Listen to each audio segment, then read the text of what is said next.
বউ সেজে বসে আছি, বরের আসার নাম নাই। এত ভারী গয়না পরে কতক্ষণ থাকা যায়? ধ্যাৎ, ভাল লাগে না। বসে থাকতে থাকতে আপনাদের আমার পরিচয়টা দিয়ে দেই।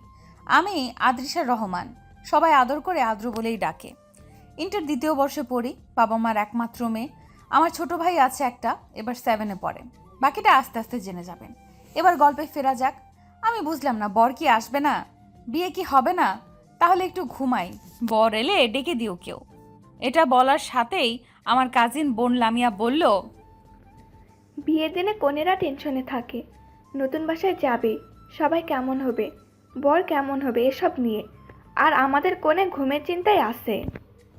ঘুম এলে ঘুমাবো না, বর তো আসবে না শিওর। তখনই আদ্রিসের অন্য এক কাজিন এসে বলল, বর এসেছে। এটা শুনে সবাই ছুটলো বর দেখতে।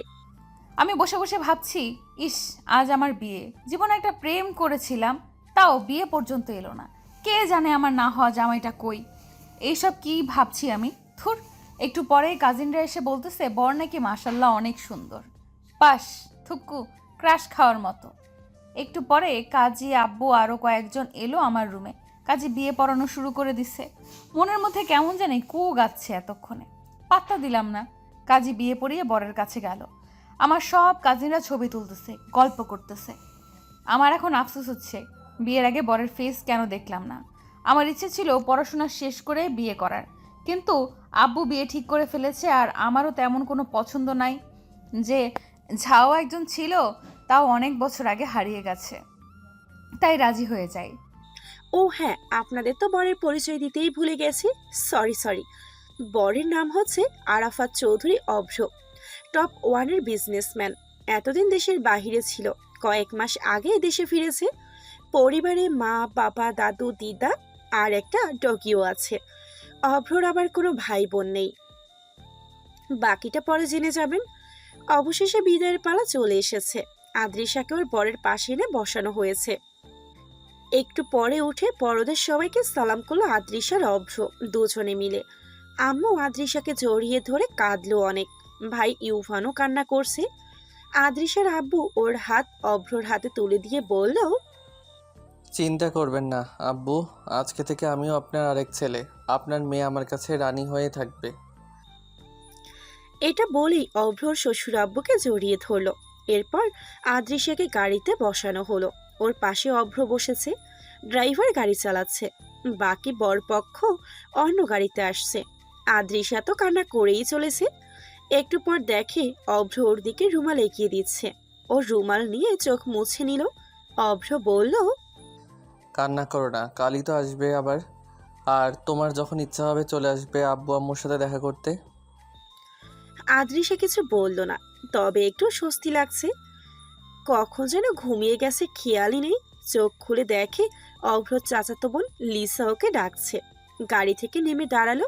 শাশুড়ি বরণ করে বাসায় নিল। তারপর কিছু রিচুয়ালস সেরে রুমে লিসাই ওকে নিয়ে এলো। একটা রেড কালার শাড়ি, সাথে কিছু গহনা দিল আর বলল রেডি হয়ে নিতে। আমিও ফ্রেশ হয়ে এগুলো পরে নিলাম। তারপর নিচে খাওয়া দাওয়া করলাম। শাশুড়ি আম্মু তো বললো ওনাকে নিজের আম্মু ভেবে সব যেন বলি, কোনো সংকোচ যেন না করি। অনেক কিউট আমার শাশুড়ি আম্মু। আমি ওনাকে মামুনি বলেই ডাকবো। খাওয়া দাওয়া করে মামুনি আর লিসা মিলে আমাকে সাজিয়ে দিল। পার্লারের আন্টিরাও দিল।